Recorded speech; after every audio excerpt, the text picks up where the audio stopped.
Hello, public opinion aficionados, and welcome to Rasmussen Reports, the independent pollster who, at this point, you might as well nickname Old Faithful because we keep putting out that Trump +2 national popular vote win. And there's a lot of craziness happening in the industry right now. Basically, everybody else is either, massively shifting their numbers to the right because they can't shill for Democrats anymore. They're either ducking their polls, and some of them are even putting out their final calls. And newsflash, it's October 19th. There's more than 2.5 weeks left to the election. Elections have been decided in the last 2 weeks, and yet some of these pollsters are just absolutely not curious at all about what kind of results they're going to see at the end of October. Maybe it's because they just can't stand to put out polls that show Trump winning because the momentum is all in Trump's direction. Now, at the end of the video, I'll take a quick look at the state of the race. It's really fascinating what's happening. But tonight, we're going to talk about religion, specifically Christianity. And it's a topic because basically this week, Donald Trump went to the Alfred E. Smith Memorial Foundation dinner that literally every presidential candidate for like 100 years has gone to, except for, I think, Walter Mondale.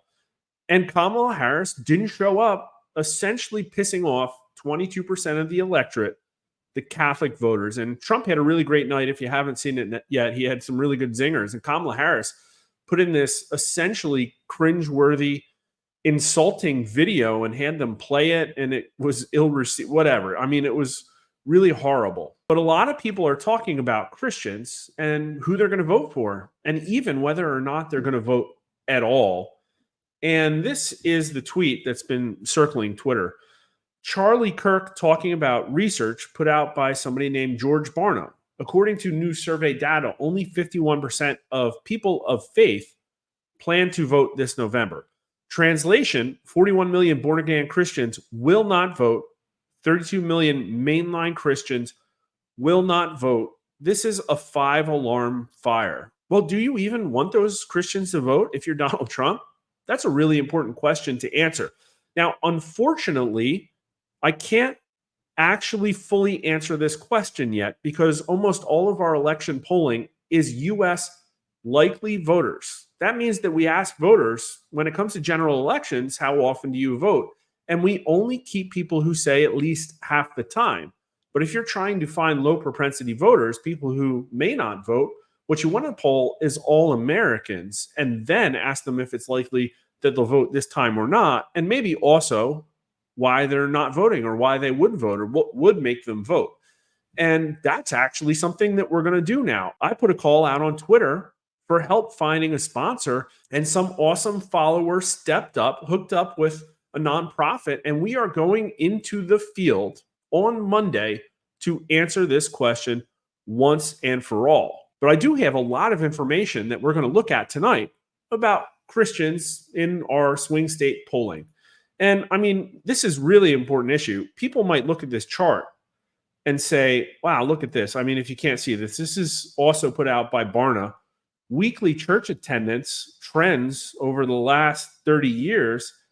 And you can see they basically peaked in 2009 and have been going down massively ever since. Gee, what happened in 2009? I posed that question to my followers. I got a lot of really great responses. People said it was the financial crisis. People said it was Barack Hussein Obama. People even said potentially it was the replacement of religious beliefs with quasi-religious beliefs like the Church of LGBT. I mean, there were a really lot of good concepts, but if only 29% of Americans attend church weekly, who cares anymore? Well, we're about to look at numbers about why people absolutely 100% should care. These are from the combined data points out of 10 states we did in September. That's basically a month ago, but the data is really fresh, and it's all the 6 battlegrounds plus North Carolina, Virginia, Minnesota, and New Mexico. 10,000 is a really big sample, which is why I picked it. And the breakdown by religious affiliation was evangelical Christians 22%, Protestants 23%, Catholics 21%. And how we identify them is we basically just ask them a question: which of the following best represents your religious faith or affiliation? And is also Jewish, Muslim, other, not sure, but we kept them out. I kind of kept atheist in here just as, I don't know, call it like a benchmark or whatever. But the point is that 66% of battleground voters are Christian and roughly equal amounts are evangelical, Protestant, or Catholic. Now, let's look at church attendance. How frequently do you attend church? Once or more than once per week, a couple of times per month, once per month, several times per year, or rarely and never. And it's kind of tough to see a signal, but evangelical Christians definitely attend church more. 46% say at least once a week, but it's only 31% and 32% of Protestants and Catholics.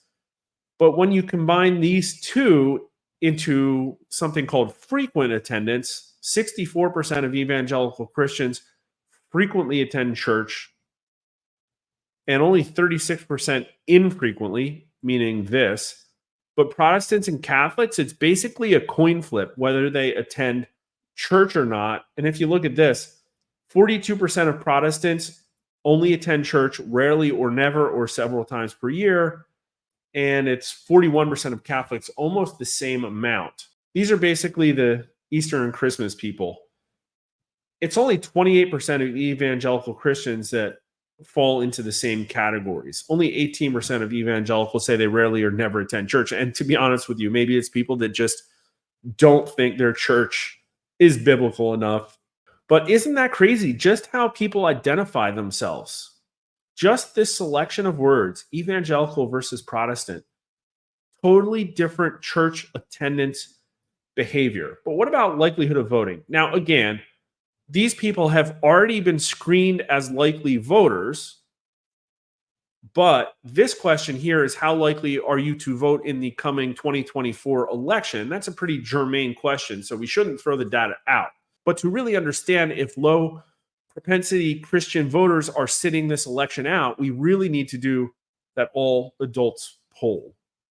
Evangelicals, 86% say they're very likely to vote this time around, but it's 91% of Protestants. Isn't that crazy? Evangelicals are much more religious about going to church, but Protestants are more religious about going to the voting booth. Catholics also beat them a little bit at 88%, and even atheists, by a point, say they're more very likely to vote. Now, does that amount matter? Keep in mind, evangelical Christians are 22% of the battleground electorate, and as you're about to find, they go massively Trump. But first, I put an issue question in here just to paint a little bit more of a picture of the difference between evangelical Christians and Protestants. This question, do you agree or disagree? There are only two genders. Evangelicals overwhelmingly agree, 89% at least someone agrees, 76% strongly. But only 53% of Protestants strongly agree, although 71% of them still at least somewhat agree, and only 22% disagree. And Catholics are really, this is basically in the same place as Protestants.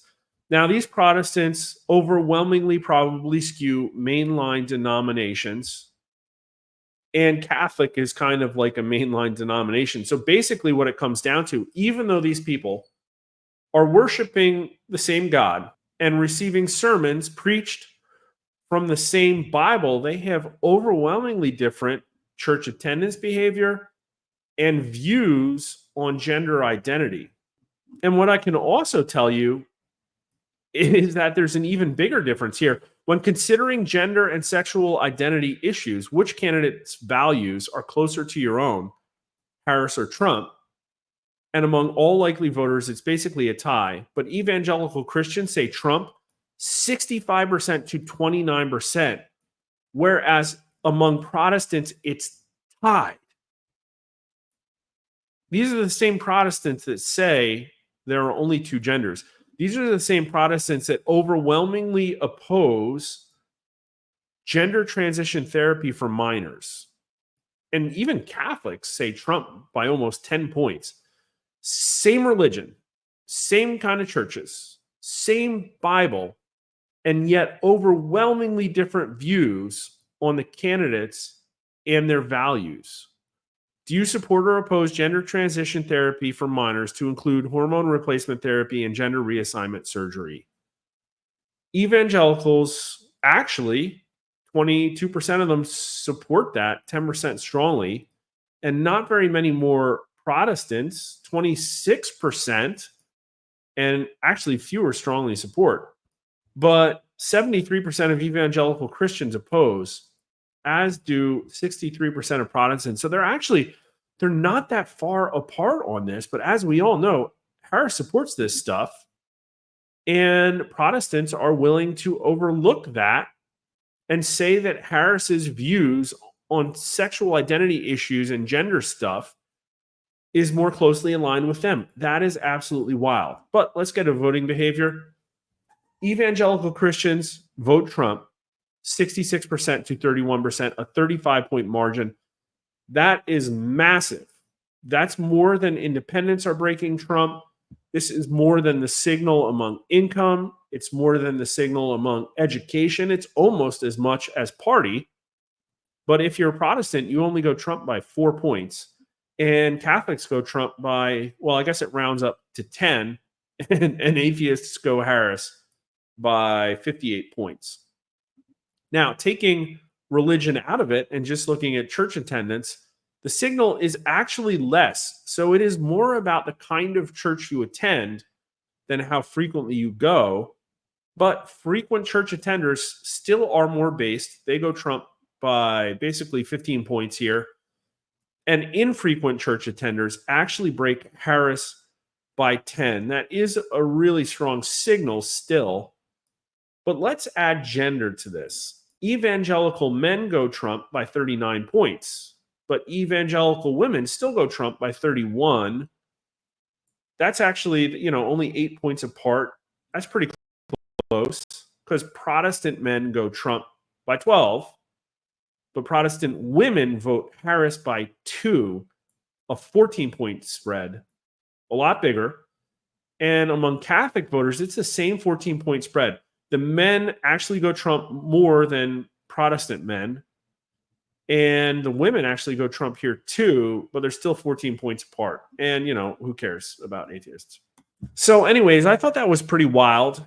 This is a review of the state polling those numbers actually came from. It's actually from this column here. Although we do have newer state numbers with a bunch of different issue questions that are just as interesting, and they also include the religious breakdown. I just thought it was better to get a snapshot of more states. But now let's talk about the race. And looking at the states, most people have probably seen this, but we just did a set of 6 states, and they're all breaking hard for Trump except for Michigan. And even Michigan is moving a point in Trump's direction. This was a tough one to sample. I think we're too far left. I actually think we're still kind of left in some of these, but these are all getting pretty close to Trump at the margin or outside the margin of error. Nevada, Trump +2. North Carolina moving 2 points to the right to Trump +5.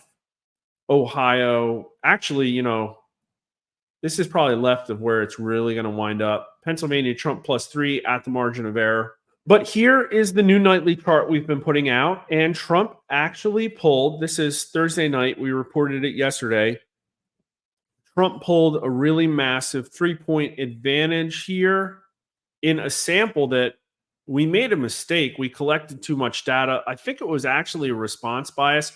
People were flaming mad Thursday night, and everybody responded, and this is almost the size of a full poll here. So it's going to take a while to chew through all of these in the moving average, to be honest.